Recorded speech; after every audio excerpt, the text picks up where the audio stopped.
안녕하십니까. 이군의 주식 사냥입니다. 자, 오늘 12월 10일입니다. 드디어 미국의 FOMC가 이제 몇 시간 앞으로 다가왔습니다.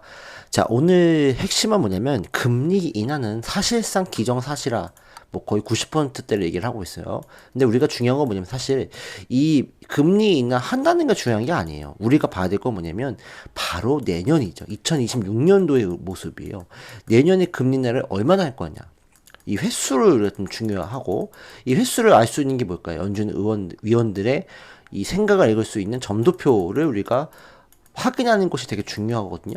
그래서 일단은 뭐 금리 인하를 뭐 안 한다고 하면 또 그것도 나름 또 충격이 될 수 있겠지만, 이 점도표 같은 어떤 금리 인하를 또 반대하는 위원들이 또 많다라고 한다면 또 시장이 한번 또 흔들릴 수 있는 가능성도 충분히 있다라고 생각합니다. 그래서 지금 시장은 굉장히 관망세예요. 그래서 지금 금리는 0.25% 인하가 거의 확실시되고 있다는 얘기를 하고 있어요.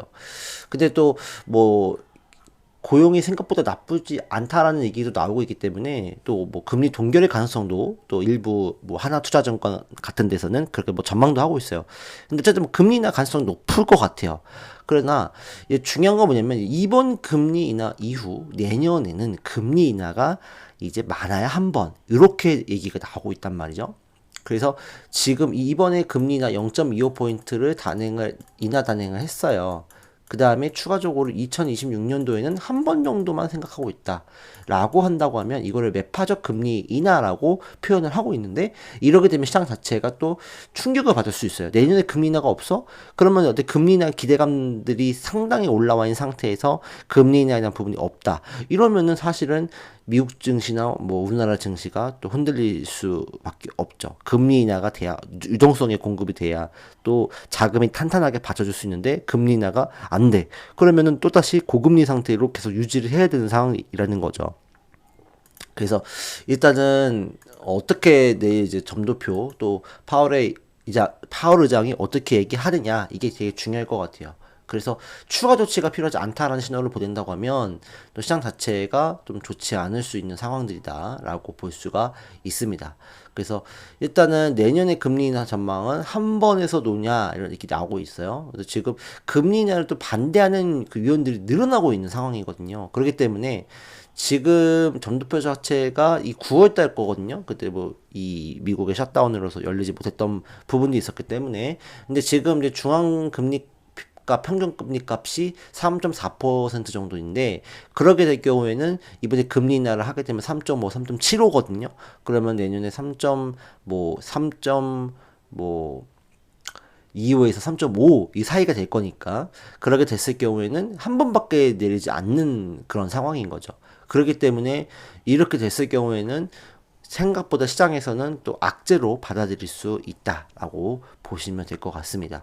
그래서 내년에 이 금리 인하를 어떻게 긍정적으로 보는 사람들이 많은지 혹은 부정적으로 보는 사람이 많은지, 점도표는 어떻게 나올지. 기준금리 중앙값이 지난 9월 달에는 3.4% 정도로 중앙값은 나왔는데, 이거보다 만약 올라간다거나 그러거나 뭐 한다면 시장은 또 충격을 받을 수가 있다라고 생각합니다. 그래서 우리는 그 부분 첫 번째보다 0.25는 중요하지 않아요. 그러니까 일단 물론 금리 인하를 하느냐, 그죠? 금리 인하를 할 것이냐, 단행을 하느냐 여부, 이게 중요할 것이고요. 두 번째는 이제 내년도 점도표에 대한 얘기 나온다. 이게 중요하죠. 그럼 점도표에서 뭐가 나와요? 금리 인하 횟수, 그렇죠? 횟수. 그다음에 추가적으로는 이 파월을 비롯한 연준의 어떤 이 그죠? 발언들, 요거를 우리가 꼭 체크할 필요가 있다라는 점을 꼭 기억해 주셔야 되겠습니다. 그리고 다음 주는 또 일본의 금리 인상 부분이 있어요. 그래서 그것도 또 다음 주 대봐될 것 같아요. 이번에 FOMC가 상당히 좀 어려울 것 같아요. 어떻게 좀 쉽게 넘어가지는 않을 수 있다는 생각이 또 듭니다. 요거를 꼭 체크해 봐야 될 것 같고요. 어쨌든 우리가 봤을 때 시장은 오늘 같은 경우에도 이제 어제는 2차 전지가 많이 올랐다 그러면 오늘은 또 로봇과 또 이 헬스케어, 바이오 이쪽이 많이 올랐어요. 그래서 코스피 같은 경우는 오늘 같은 경우는 뭐 의미 있는 종목은 세아베스트 지주라든지 또 일동제약, 비만치료제 이런 기업들, 우진 이런 기업들이 좀 강하게 올라간 준 모습을 보여줬고요. 코스닥 경우는 셀바스 스퀘어 뭐 이런 어떤 이 헬스케어 AI, 의료 AI, 셀바스 AI, 뭐 바이젠셀, 파로스 아이바이오 이런 나이백 바이오 관련주가 강하게 움직였고 또 에이빌 바이오가 드디어 또 상승을 했습니다. 그 다음에 또 이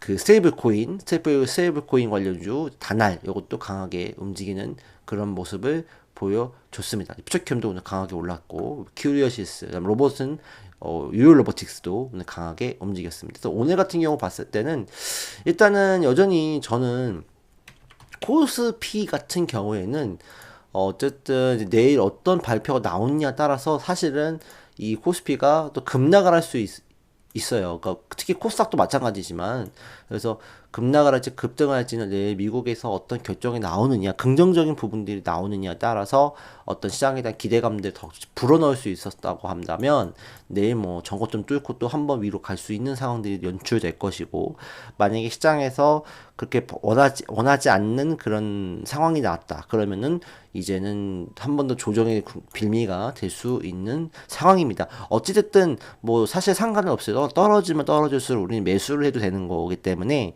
그 너무 뭐 겁내실 필요는 없어요. 다만 우리는 하나의 터널을 더 있어요. 바로 일본의 금리 인상 다음 주 18일이죠. 그거를 좀 체크해 봐야 되는 부분이라고 말씀드릴 수 있을 것 같고요.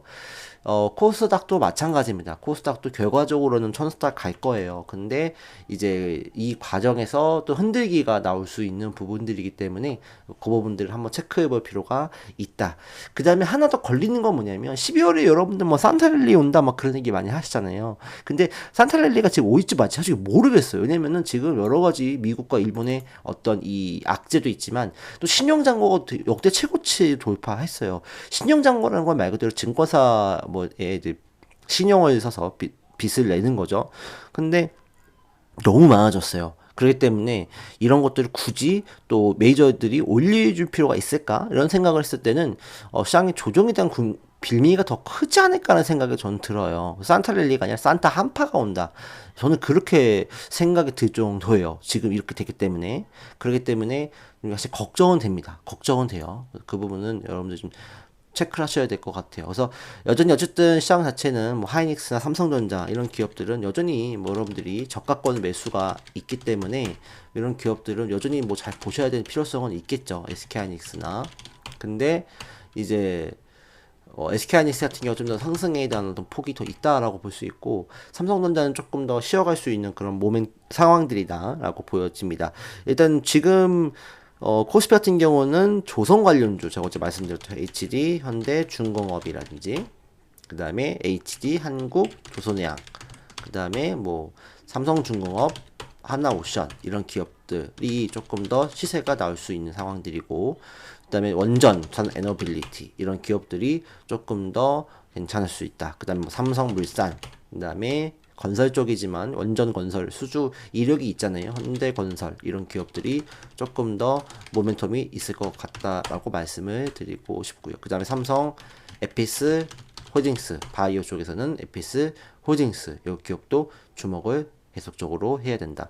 코스닥 쪽에서는 2차 전지가 오늘 좀 쉬어갔습니다만 그럼에도 불구하고 이수 스페셜티 케미칼 이것도 계속적으로 컨택해야 되고요. 애경 케미칼 이것도 계속적인 모멘텀이 있고 LNF 그 다음에 뭐 CIS 그죠? 이런 기업들 여전히 좋은 모습 살짝 조정을 받았기 때문에 매수가 가능한 상황이다. 그다음에 로봇은 뭐 많이 올라갔지만 그동안 안 올라갔던 종목이 이제 유일 로보틱스거든요. SK 관련주예요. 유일 로보틱스도 한번 컨택할 필요가 있다. 그 다음에 뭐 엔젤 로보틱스, 뭐 PNS 로보틱스 이런 기업들. 근데 얘 같은 경우 조금 자리가 조금 애매하니까 이 기업보다는 차라리 뭐 엔젤 로보틱스가 차라리 낫지 않을까 생각이 들고요. 그 다음에 슈어 소프트테크 이런 기업들. 그다음에 뭐 장대양 음봉이 나오긴 했지만 5일선 지지해준다면 5일선 부근에서 매수해도 괜찮지 않을까 생각이 들고요. 그 다음에 뭐 코스닥에서는 또 로봇 관련주 뭐 유로메카 이런 기업들이나 하이젠 R&M 이런 것들 클로봇 이런 기업들도 굉장히 살아있는 그런 모습을 보여주고 있습니다. 바이오는 에이빌 바이오예요. 저는 아이빌 바이오에 대해서 아직도 저는 긍정적인 생각을 가지고 있습니다. 아직 모멘텀이 많이 남았기 때문에 내년 상반기까지는 뭐 끌고 가셔도 충분히 좋지 않을까 하는 생각은 합니다. 근데 어쨌든 뭐 단기간에 더 시세가 나온다 그러면 그때는 매도를 고민을 해야 될 수는 있겠지만 지금은 아직 더 갈 수 있지 않을까. 뭐 리가캠, 퓨처캠, 그다음에 SK 바이오팜, ST 팜, 그쵸? 이런 기업들, 그다음에 티슈진, 뭐 이런 기업들, 그다음에 조금 이제 그 AI 의료 관련해서는 뭐 3빌리언 이런 기업들도 많이 올라갔긴 했어요. 근데 어쨌든 뭐 수출을 굉장히 잘하고 있는 기업이라 의료 데이터 관련해서 조정이 나온다고 하면 관심을 좀 가져 볼 만하다. 뉴로핏 이런 기업들이나 요것도 관심을 가져봐도 괜찮지 않을까 생각합니다. 그 다음에 AI를 쪽에서 뭐 파로스아이 이런 것들도 주목을 매매가 단기 매매가 될 수 있겠고요. 근데 어쨌든 좀 실적이 잘 나오는 종목을 좀 보는 게 조금 더 안정적이긴 하니까요. 그런 부분들에 있어서는 좀 비중 조절을 여러분들 잘 하실 필요가 있다라고 생각합니다. 그 다음에 이제 그 뭐 원전 쪽에서는 뭐 우진 오늘 우진이 좀 상승을 좀 했는데 우진이라든지 우진 엔텍 그 다음에 뭐 보성 파워텍 이런 기업들도 좋을 것 같고요. 그 다음에 오늘 최근에 상장된 기업들 중에서 그 테라뷰라는 기업이 있는데 이게 이제 AI 반도체 쪽에 어떤 영상 이런 쪽 담당을 한다고 해요. 영국 기업이에요. 이런 기업들도 신규 상장주긴 하지만 이 첫날에 이 종가 16,010원만 안 깨진다고 하면은 좀 매매도 가능해 보이진 않을까라고 생각합니다. 그 다음에 이제 그 반도체 뭐 소부장 관련주 말씀 많이 드렸잖아요. 그런 좀 볼 필요가 있다. 그다음에 오늘 또 재미있는 건 통신 5G, 6G 관련주가 또 급등했어요. RF, HIC. 내년에 좋을 것 같아요. 그래서 올해 미리 좀 매집을 좀 하는 단계이지 않느냐라고 생각하거든요. 솔리드. 그렇죠? 이런 기업들, KMW 이런 기업들. 그래서 통신 관련주 내년은 좀 보고 내년에 또 주도 업종이 될 수 있다는 점도 기억해 주시고, 그 다음에 자율주행 쪽도 테슬라의 어떤 이 모멘텀이 있기 때문에 뭐 SR이라든지 이런 기업들도 한번적인 어떤 이 급등을 할 수 있는 가능성이 있다라고 생각합니다. 또 참고해 주시면 좋을 것 같아요. 자, 오늘은 좀 시장 자체가 여전히 관망세죠. 근데 중요한 거는 내일 어떻게 나오느냐 달려 있어요. 금리나 횟수 이런 부분들이 굉장히 중요할 것 같고 파월 의장이 어떻게 얘기하느냐. 그다음에 이제 새로 이제 트럼프가 점 찍었다고 하는 이 신임 이제 연준 의장으로 이제 아마 지명이 될 가능성 높은 지금 어떻게 나오느냐 이제 헬싯이라고 하는 새로운 이 연준 의장 취임을 할 것 같거든요 내년에. 그런데 이분이 어떻게 이제 하느냐, 사실은 지금 뭐 그런 갈등이 있을 것 같아요. 그러니까 어쨌든 뭐 정부의 말을 잘 들어서 트럼프가 원하는 대로 이제 금리를 낮출 것인지, 아니면 정말 데이터를 근거로 해서 이제 무리하게 금리 인하를 안 하는 어떤 지금의 파월 의장처럼 될 것인지. 그러니까 사실은 이 연준 의장의 고민은 사실 이제 실패한 연준 의장이 되지 않는다는 거를 우리가 생각을 하겠죠. 작게도 그죠?